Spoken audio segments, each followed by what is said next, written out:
Buonasera, alle principali notizie. Le garanzie sugli investimenti non bastano a spegnere la preoccupazione dei lavoratori della ST Microelectronics di Catania. Il ministro Urso parla di oltre 1000 esuberi in Italia. La famiglia di Sara Campanella, vittima di femminicidio, lancia una fondazione per persone in difficoltà. Il fratello dice sarà un punto di riferimento e si occuperà anche di supportare progetti educativi per i giovani.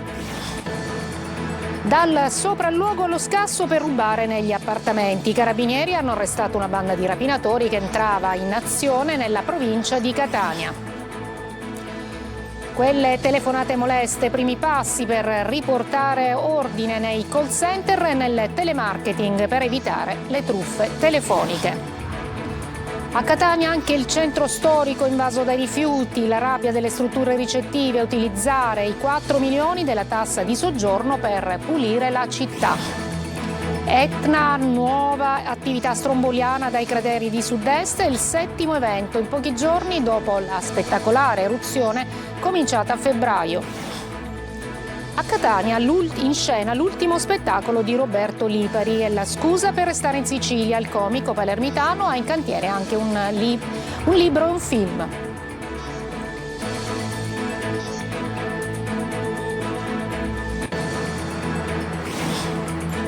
Calcio domani in diretta in esclusiva in chiaro su Telecolor, Cavese Catania. Toscano dice gara più difficile di quella con l'Avellino, ore decisive a Messina per il futuro del club. La procura prevede anche la possibilità di una vendita simbolica a €1.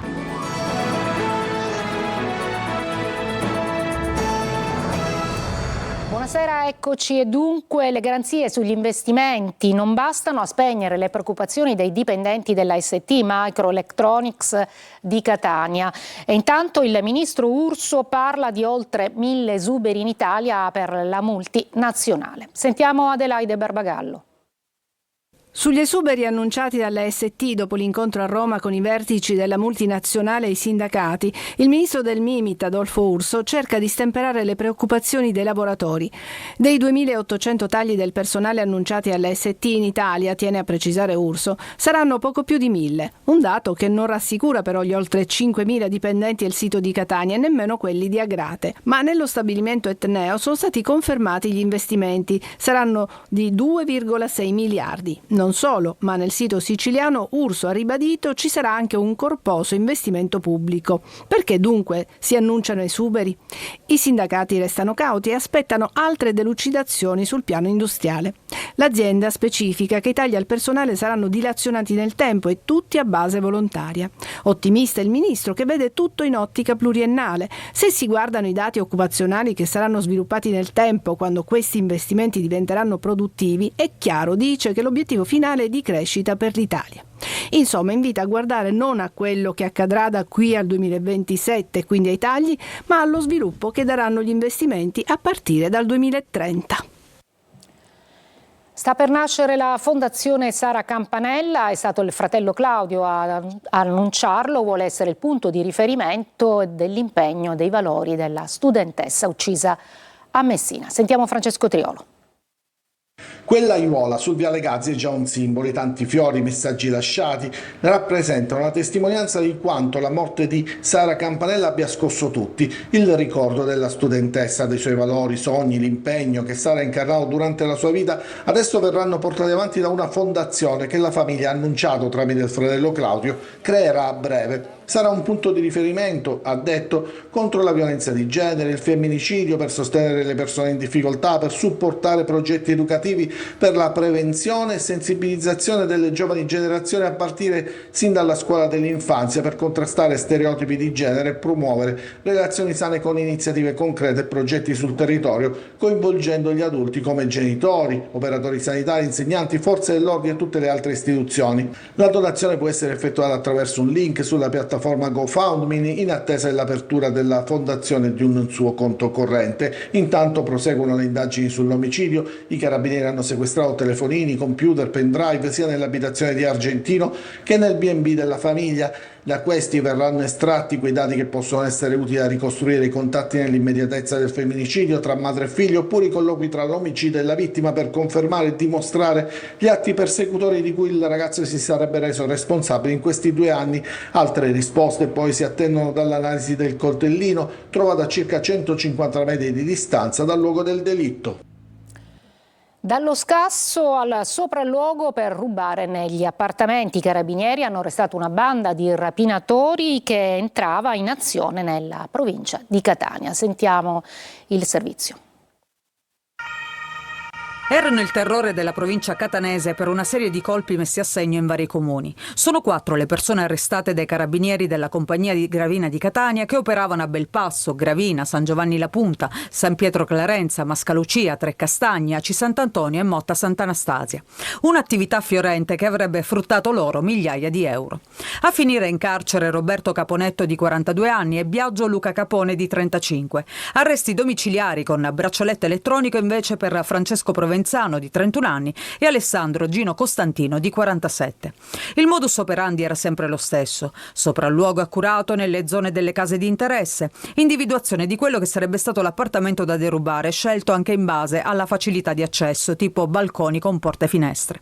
Verifica suonando il citofono dell'assenza di persone in casa, introduzione con l'effrazione degli infissi nelle case. A dimostrarlo anche le immagini estrapolate dalle telecamere di videosorveglianza delle abitazioni vicine. In queste immagini vediamo ad esempio un furto avvenuto in un'abitazione del comune di San Pietro Clarenza, dove è stata portata via una bicicletta del valore di 400 euro. Nelle immagini vediamo uno dei ladri che la passa al complice attraverso il cancello, poi scavalca e si dà alla fuga. Al termine dell'attività di indagine sono stati contestati a vario titolo agli indagati 3 furti in abitazione, 4 tentati furti, un furto di autovettura e una ricettazione. Chi non riceve almeno un paio di telefonate al giorno da parte degli addetti al telemarketing, primi tentativi di dare ordine al mercato dei call center e prevenire così anche le truffe. Luca Ciliberti. Sì, salve, buongiorno, sono Bianca, ci siamo sentiti anche oggi stamattina. Contro la valanga di chiamate indesiderate sui telefoni di casa e sugli smartphone, tra cui si annidano anche molte truffe, si muove finalmente la politica. Dopo 2 anni di lavoro arriva il via libera a un testo base per la lotta al telemarketing e al teleselling selvaggio e la riforma del sistema dei call center. Nelle commissioni riunite trasporti e attività produttive della Camera è stata approvata una proposta di legge a firma della deputata siciliana di Fratelli d'Italia Eliana Longi. L'obiettivo è quello di predisporre un mix di soluzioni normative e informatiche che possano limitare un fenomeno diventato oramai quasi incontrollabile. Una proposta di legge che pone la persona al centro in qualità di imprenditore a difesa delle 1400 aziende in Italia nei confronti dei 55.000 lavoratori del comparto, ma soprattutto al cittadino. Il solo registro pubblico delle opposizioni, che pure ha raggiunto 30 milioni di numeri iscritti e oltre 5 miliardi di contatti verificati, coinvolgendo 101.000 operatori, non funziona abbastanza e si vede. Il problema è che il registro delle opposizioni non può impedire di ricevere chiamate illegali fatte da soggetti che raccolgono i dati in modo illecito, magari accedendo ai database di grandi aziende. L'obiettivo è limitare il fenomeno del cosiddetto client spoofing, la tecnica con cui i criminali camuffano l'identificativo del chiamante per farlo apparire un numero affidabile. Oggi con questa proposta di legge difendiamo le fasce più deboli da questo terribile fenomeno che viola la nostra privacy. Pronto? Sul telemarketing si è mossa infine anche la Procura di Roma, che ha iniziato a indagare sulle cosiddette telefonate mute dopo una denuncia presentata dal Codacons per molestia. Secondo l'Associazione dei Consumatori, molti call center, per ottimizzare i tempi e incrementare il numero di utenti contattati, utilizzano un software che programma più telefonate di quanti gli operatori fisici riescano a gestirne. Recensioni e delusioni a Catania, turisti e residenti alle prese con una città che affonda nella spazzatura, e sono esasperati i titolari di strutture che dicono i 4 milioni della tassa di soggiorno vengano utilizzati per pulire la città. Tonino De Mana. Il turismo decolla e i turisti affondano. Catania, terra di paradossi, affoga nella spazzatura con il centro storico trasformato in una gigantesca discarica. È evidente che nell'Ottocento, gestito da Gema, qualcosa non funziona ed è altrettanto evidente che la battaglia contro l'inciviltà finora è stata ampiamente persa. Rifiuti di ogni genere, suppellettili, divani fanno parte integrante dell'arredo cittadino, vanificando gli sforzi di chi vive con il turismo e per il turismo. Ospiti di alberghi, B&B e case vacanze lasciano così Catania con due immagini: da un lato la bellezza dei luoghi, dall'altro le mortificanti scene di degrado, come in via Carlo Forlanini per esempio. In via Osservatorio, passi il gioco di parole, si osservano mobili e poltrone abbandonate, praticamente il marciapiede è off limits. Sono titolare di una locazione turistica proprio in questa strada e tutto il lavoro che svolgo per rendere il soggiorno dei miei ospiti il più piacevole possibile viene poi vanificato da questo spettacolo. Comunque nelle recensioni che venga sottolineata peccato, città molto sporca, quartiere degradato o abbandonato, questo rende un po' vano tutti gli sforzi che facciamo. Altri marciapiedi, si fa per dire, sono impraticabili, con rifiuti di ogni tipo ed erbacce che raggiungono anche i 2 metri d'altezza. Non le manda a dire il presidente di Abetnea, Franz Cannizzo. L'amministrazione comunale di Catania ha incassato oltre 4 milioni di euro. Bene, a questo punto, dato che c'è una situazione veramente di emergenza, a mio parere, di poter utilizzare parte dell'imposta proprio per fronteggiare questa situazione in qualche modo di emergenza. Dulcis in fundo, ecco una cartolina serale proveniente da via Tomaselli. I sacchetti che vedete sono stati lasciati dai residenti ed in attesa della raccolta invadono il marciapiede, non certo però in maniera ordinata. E i famosi mastelli? E il decoro? A Palermo finalmente la differenziata decolla. In città si registra il 35% con punti del 75% a Mondello. Marco Gullà. Meno immondizia per strada e dati sulla differenziata che crescono, finalmente un pollice all'insù per Palermo sul tema rifiuti. La raccolta differenziata generale nel capoluogo è infatti arrivata al 35%. La zona di Mondello in questo momento ha il primato rispetto all'intera città, con percentuali che si aggirano tra il 77% e il 75%. Migliorano le percentuali di raccolta differenziata nel centro storico, dove si è passati dal 35 al 50%. Dati arrivati questa mattina e resi noti dalla RAP, l'azienda municipalizzata che si occupa della gestione dei rifiuti cittadini, in un incontro all'università. Palermo ce la può fare, cioè questo messaggio vogliamo dare. Dice ma è la soluzione dei problemi delle bottiglie? Assolutamente no, però vuol dire che c'è una parte di Palermo che vuole cambiare questa città. Io su questa e gli altri che dobbiamo convincere a seguirci, perché è un peccato. Il primo passo è quello che avevo in programma di fare, che è quello di portare la differenziata in quasi tutta la città. Così si fa, non ci sono altri modi, dobbiamo levare i cassonetti dalla città. A partire da giugno dello scorso anno sono state inoltre 2 milioni le bottiglie di plastica raccolte nei 41 ecocompattatori di nuova generazione installati in città nell'ambito del progetto Recopet. Nuova attività stromboliana dai crateri di sud-est dell'Etna, è il 7° evento in pochi giorni dopo la spettacolare eruzione cominciata lo scorso febbraio. Luca Ciliberti. L'Etna di nuovo in eruzione, un evento osservato dal sistema di monitoraggio dell'Istituto Nazionale di Geofisica e Vulcanologia di Catania, localizzato nei crateri di sud-est a quota 2900 metri e anticipato da un lieve tremore vulcanico e seguito dalla produzione di una nube dispersa in direzione sud-est.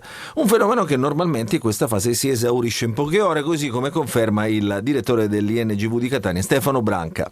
È in corso in questo momento sull'Etna il 7° episodio di attività stromboliana che marca questo periodo di bassissima attività del vulcano. Quest'ultimo fenomeno è stato rilevato prevalentemente su modelli previsionali perché le nubi in alta quota non hanno consentito un'osservazione diretta. Dopo la fine dell'attività effusiva del mese di febbraio, il sistema del vulcanico dell'Etna è entrato in una graduale ricarica magmatica che è segnata da questi piccoli episodi di breve durata di attività stromboliana. L'allerta per i voli è passata precauzionalmente da giallo ad arancione, ma l'aeroporto resta pienamente operativo. Breve pausa, poi un'iniziativa, Sport per il sociale in favore dei minori in difficoltà.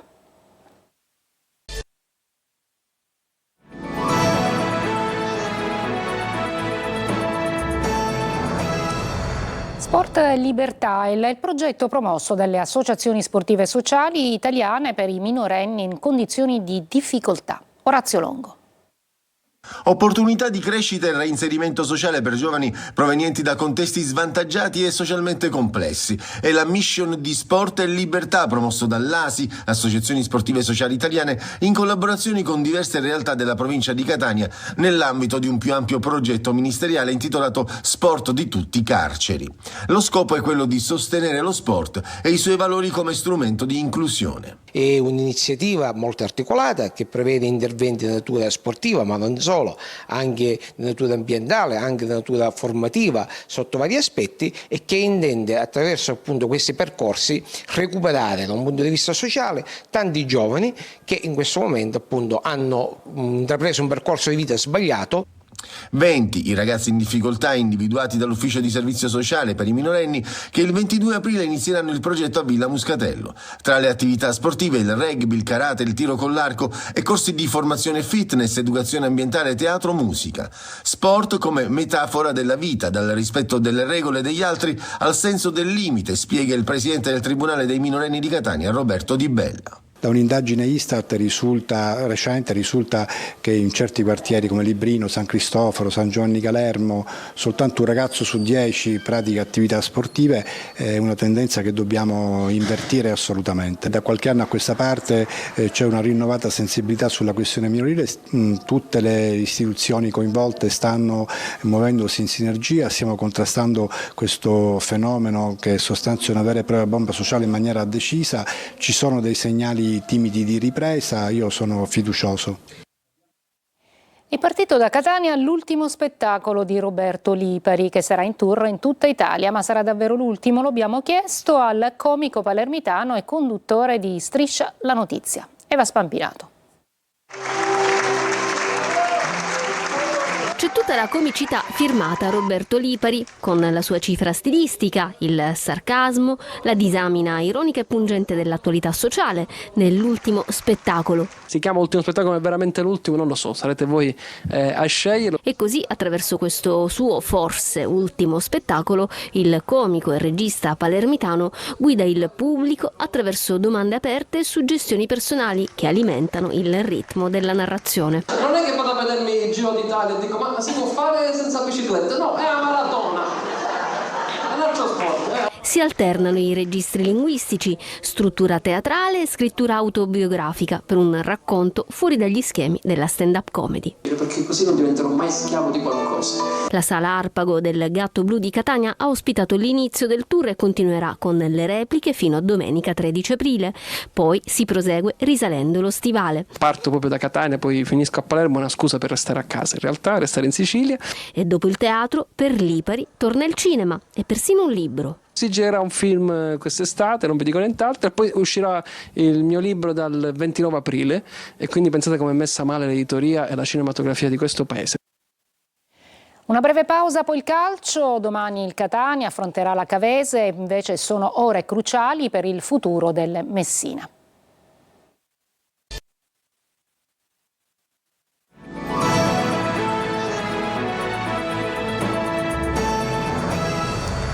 Lazio e Roma unite in occasione del derby di domenica. Le due squadre hanno invitato allo Stadio Olimpico Diego Alfonsetti, il giovane arbitro siciliano vittima di violenza nella gara del settore giovanile a riposto. Veniamo al Catania calcio, appunto il Catania Latana del Cavese con l'obiettivo di conservare il quinto posto. La sfida del Lamberti sarà trasmessa in diretta e in esclusiva su Telecolor. Tonino De Mana. 12 vittorie complessive, equamente distribuite in casa e fuori. Ed ora, 2 turni lontano dal Massimino per difendere il quinto posto dagli attacchi di Picerno, Benevento e Potenza. Non può fare calcoli il Catania che contro la Cavese dell'ex Chirico va a caccia dei 3 punti al cospetto di una squadra ormai salva ma che potrebbe ancora arpionare il 10° posto e quindi partecipare ai playoff. Sta facendo un campionato molto positivo, farà di tutto per centrare magari i playoff perché ormai la salvezza credo che ormai sia acquisita. La cosa più importante siamo noi, la crescita nostra, il sapere che sarà una partita probabilmente più difficile di quella con l'Avellino. La sfida del Simonetta Lamberti senza tifosi etnei su disposizione della Prefettura di Salerno è un appuntamento da affrontare con la massima concentrazione, perché d'ora in poi ogni punto sarà fondamentale. Capitolo formazione, l'unica certezza è l'assenza per squalifica di Di Tacchio, che dovrebbe essere sostituito da Acquaini. In attacco potrebbe rivedersi dal primo minuto inglese che contro l'Avellino ha messo minuti nelle gambe, iniziando così un rodaggio che dovrebbe portarlo in discrete condizioni in vista dei play-off.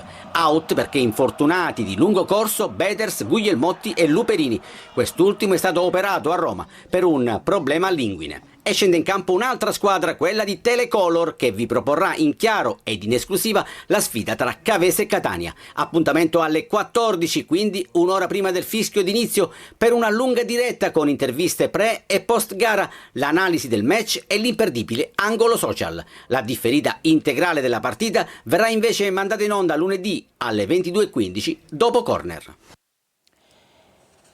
E sono ore decisive per il Messina e per appunto il futuro della squadra. La Procura prevede anche la possibilità di una vendita simbolica a €1. Sentiamo Francesco Triolo.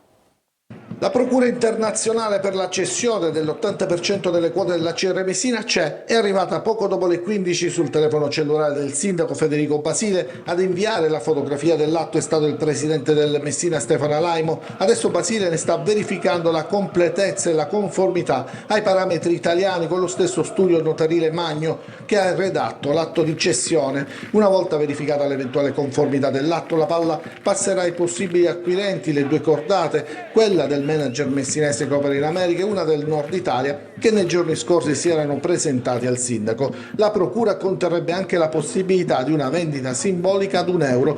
Tutto questo dopo la manifestazione dei tifosi che ha acceso nuovamente il campanello d'allarme sul futuro del Messina Calcio, soprattutto per i tempi ristretti e gli adempimenti economici della prossima settimana. Con il sindaco ha avuto un confronto anche una rappresentanza della squadra, il DS Roma, i calciatori Petrucci, De Sena e Crimi e l'allenatore Simone Banchieri, che ai tifosi ha parlato chiaro. E le scadenze sono perentorie, quindi abbiamo chiesto al sindaco di far liberare il club dall'attuale proprietà, che chiaramente è inadempiente in tutto, questo sia chiaro. Noi sia chiaro, noi e la squadra insieme a voi non molleremo fino all'ultimo secondo dell'ultima partita. È tutto per questa edizione, grazie per l'ascolto e buona serata.